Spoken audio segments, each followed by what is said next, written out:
தாய்மானவர் திட்டத்தோடைய பெயரை மாற்றி பொது விநியோக திட்டம் வச்சிருக்காங்க. ஆகஸ்ட் மாதத்துலேருந்து இனிமேல் அந்த பேர் தான் அழைக்கப்படும் அரசு சொல்லிட்டு தான் சொல்கிறாங்க. இது முதல் திட்டம் இல்லை. விடியல் பயணத்தோட திட்டத்தை மகளிர் பயணம் மாற்றினாங்க. காலை உணவு திட்டத்துக்கு பேரை வந்து மாற்றினாங்க. இப்படி தொடர்ச்சியாக ஒவ்வொரு திட்டத்துக்கான பேரை மாற்றிட்டே இருக்காங்க. எப்படி பார்க்குறீங்க? அதாவது ஆட்சி அமைந்ததிலிருந்து உருப்படியாக எதுவும் செய்யவில்லை.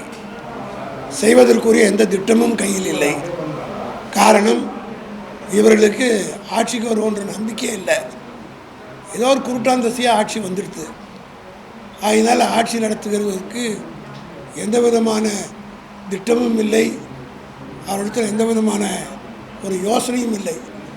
ஆகவே எப்படியோ ஒரு ஆக்சிடெண்ட்டில் வந்துட்டாங்க. விபத்தின் காரணமாக வந்த காரணத்தினால் இந்த 2 மாத காலமாக ஒன்றுமே செய்ய முடியல. ஒவ்வொரு பேராக மாற்றிக்கிட்டு இருக்காரு. சட்டசபையில் கூட பேசும்போது சொன்னார், அப்பாவை காணோங்க. இப்போ அப்பாவை ஒவ்வொரு திட்டத்திலையும் மக்கள் பார்க்குறாங்க.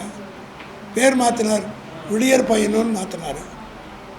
அந்த விடியற் பயணத்தை விடியல்னு எடுத்துட்டார். மகளிர் பயணம் ஏற்கனவே மகளிர் பேருந்துன்னு ரொம்ப காலங்காலமாக இருக்குது. காலங்காலமாக இப்போ தமிழ்நாட்டார் போக்குவரத்து கழகத்தில் மகளிருக்குன்னு தனி பஸ் இருக்குது. அதனால் அதை மாற்றினார். இப்படி ஒவ்வொரு பேராக மாற்றினார்.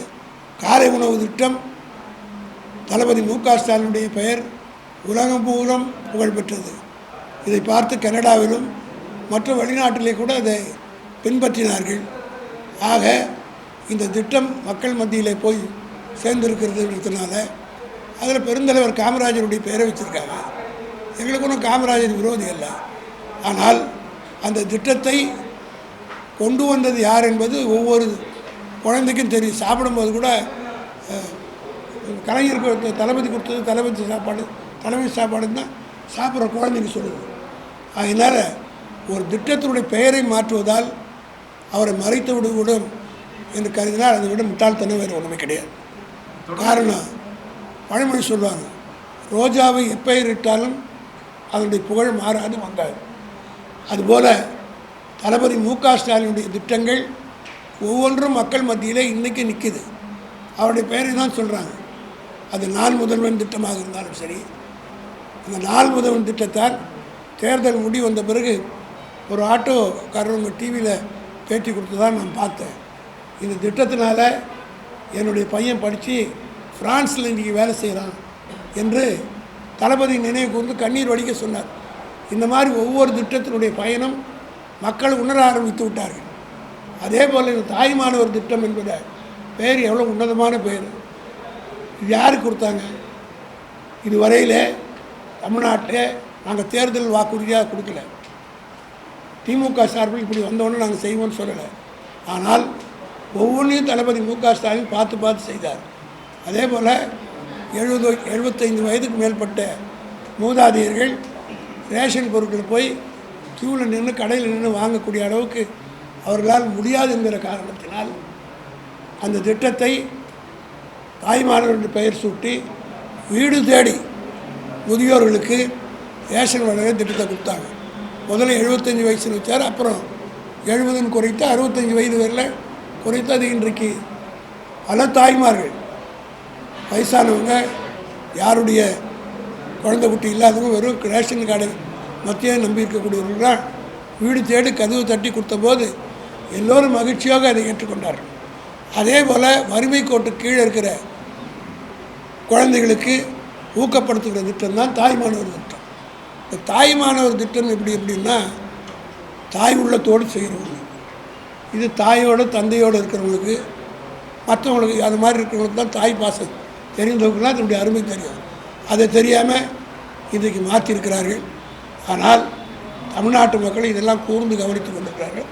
எந்த பெயரை மாற்றினாலும் நீங்கள் மாற்ற மு.க. ஸ்டாலின் பேர் தான் சொல்லுவாங்க. இதை புரிந்து கொள்ளாமல் யாரோ அவருக்கு அறிவுரை சொல்கிறாங்களா, யார் சொல்கிறாங்கன்னு தெரியல, இதை கேட்டு செய்து கொண்டிருக்கிறார். நிச்சயமாக இதெல்லாம் அவருக்கு நெகட்டிவாக தான் ஆக போகுது. இது திட்டத்தை பெயர் மாற்றம் மட்டும் இல்லாமல் முன்னாள் அமைச்சர்கள் மீது தொடர்ச்சியாக கைது பண்ணுறாங்க. இப்போ குறிப்பாக செந்தில் பாலாஜி மீது வழக்கு பதிவு செஞ்சுருக்காங்க. புதிதாக நீதிமன்றத்தில் ஒரு வழக்கு இருக்கக்கூடிய சூழலில் புதிதாக ஒரு டிவிஎஸ்சியில் ஒரு வழக்கு பதிவு பண்ணுறாங்க. அதாவது டிவிஎஸ்சி வழக்கு போடுறதை பற்றி செந்தில் பாலாஜியை பொறுத்த முற்றிலும் அவர் திராவிட முன்னேற்ற கழகத்தில் மிக தீவிரமாக பணியாற்றி குறிப்பாக கொங்கு மண்டலத்தில் அவர் பொறுப்பேற்ற பிறகு பெரிய திமுகவுக்கு செல்வாக்கு தேடுது என்பது காரணத்தை காட்டி அவரை எப்படி பழி வாங்கணுன்ற நோக்கத்தோடு அவர் ஏற்கனவே 19 மாதம் சிறையிலேருந்து பழக்கப்பட்டு விட்டார். அதனால் இந்த மாதிரி வழக்கெல்லாம் போடுறதுனால யாரையும் அழித்து விட முடியாது, திமுக காரனே ஒழித்து விட முடியாது. எமர்ஜென்சி காலத்துலேருந்து நாங்கள் பார்க்காத கேஸ் காரணம் சிபிஐ பார்த்தோம், மற்ற வழக்குகள்லாம் பார்த்துருக்குறோம். ஆனால் எல்லா வழக்குகளையும் வெற்றி பெறுறாங்க. ஒரே ஒரு கேள்வி கேட்குறேன். 2001 இரவோடு இரவாக கலைஞர் கைது செய்யப்பட்டார். அது பெரிய செய்தியாக போட்டாங்க, அது சந்தோஷப்பட்டாங்க. ஆனால் அதில் எஃப்ஐஆராக போட முடியுதா? எத்தனை வருஷம் ஆச்சு? இதுபோல் ஒரு பத்திரிகை செய்தி கொடுக்கலாம், ஒரு நாள் செய்தியாக வருமே தவிர முடிவு என்னவாக இருக்கும் என்பது எங்களை போன்றவருக்கு நன்றாக தெரியும். இந்த மாதிரி பொய் வழக்குகளை போடுற நேரத்தை விட்டுட்டு அதிலே தான் அரசாங்கம் கவனம் செலுத்திட்டு இருக்கு. அதனால தான் எங்கே பார்த்தாலும் இன்றைக்கி கூட சென்னையில் இப்போ டிவியில் நான் பார்த்தேன் 6 கொலையாக இன்னைக்கு காலையில். காவல்துறையினருக்கு வேறு வேலை இல்லை, இதைத்தான் செய்து கொண்டிருக்கிறார்கள். ஆகவே இங்கே ஒரு அரசாங்கம் நடப்பதற்குரிய அடையாளமே இல்லை. மேகதாது இஷ்யூ, நேற்று இஷ்யூ, இப்படி பல இஷ்யூக்கள் இருக்கிறது. அதை பற்றி ஒரு வார்த்தை சொல்லலை. இதுவரையும் நான் கேட்குறேன், அவர் போகிறாருன்னு சொல்கிறாங்களே, எப்போ போகிறார், என்ன போகிறார், ஏதோ அஃபிஷியலாக ஒரு அனௌன்ஸ்மெண்ட் வந்திருக்கா? ஆக ஒரு தெளிவில்லா சர்க்கார், ஒரு திறமையற்ற சர்க்காராக, எதுவுமே வெளிப்படைத்தன்மை இல்லாத ஒரு சர்க்காராக. அதே போல் மின்வெட்டை பற்றி நீங்கள்லாம் அமைச்சர்கள் இன்றைக்கி அமைச்சர் பேட்டி கேட்குறாங்க, ப்ரெஸ்காரன் கேட்குறாங்க, ஓடுறாரு. 1900 ரூபா பில்லு வர வேண்டிய இடத்துல 17,000 ரூபா வந்துருக்குதுன்னு ஒரு ஆதாரத்தோடு ஒரு பத்திரிகை நிருபர் கேட்குறாரு. பதில் சொல்லாமல் பொறுப்பு இல்லாமல் போகிறார். இது எப்படின்னா மின் வாரியத்தில் கூடுதலாக அமைச்சிட்றாங்க. இப்போ 1000 ரூபா கட்ட வேண்டிய இடத்துல 7,000 ரூபா வசூல் பண்ணிட்டு இந்த 7,000 ரூபாய் திருப்பி கொடுக்க போகிறதில்ல. ஆக கொஞ்சம் கொஞ்சமாக கழிச்சுக்கிறாங்க. இது ஒரு மோசடி, இது ஒரு மிஸ்அப்ராப்ரியேஷன் தான். மக்கள்கிட்ட திருடுறது, அதிகமான வசூல் பண்ணி இது மறைமுகமாக ஒரு திருட்டுத்தனமான வேலை தான். இது திருடுன்னு கூட சொல்லலாம். மக்கள்கிட்ட பணத்தை திருடி இன்றைக்கு ஈபி நடத்துகிறார்களா என்று சொல்லக்கூடிய அளவுக்கு திருப்பி 7,000 இப்போ வீட்டு தப்பாயிடுச்சுன்னு சொல்கிறாங்கல்ல, அதை உடனே திருப்பி கொடுக்க வேண்டியது தானே, கழிச்சிங்கன்றாங்க. அப்போ என்ன அர்த்தம்? இந்த பணத்தை ரொட்டேஷன் பண்ண போகிறாங்க. மக்களுடைய பணத்தை ரொட்டேஷன் பண்ணால் அதுக்கு இன்ட்ரெஸ்டாக கொடுக்கணுமில்ல, செஞ்சுருக்காங்களா? இது ஒரு திருடு தான், இது ஒரு வகையான மோசடி தான், இது வகையான ஒரு மிஸ்அப்ராப்ரியேஷன் தான்.